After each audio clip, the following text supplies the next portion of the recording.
Hey everyone, planning to give your kitchen in Waltham a new look? Well, before you swing that hammer or swipe that paintbrush, let's talk about some common kitchen renovation blunders and how you can dodge them. Trust me, a little know-how can save you a lot of headaches and money. First up, underestimating the budget. It's easy to get carried away with those glossy magazine images, right? But hey, those costs add up fast. Always add a 20% buffer to your initial budget estimate for those unexpected expenses. Whether it's plumbing issues hidden behind the walls or last-minute changes, having a financial cushion can keep you from blowing your budget. Next, overlooking the workflow. The layout of your kitchen is crucial. You want your stove, sink, and refrigerator in a functional triangle, not scattered like dots on a dice. A poor layout can make cooking a chore rather than a joy. So, think about how you use your kitchen and plan the layout that best suits your cooking style. Let's talk lighting. Many people forget how important this is.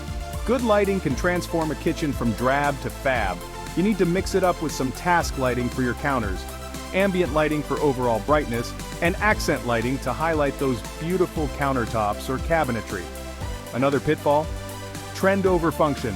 Yes, those ultra-modern cabinets look cool, but are they practical? Will you tire of them next year?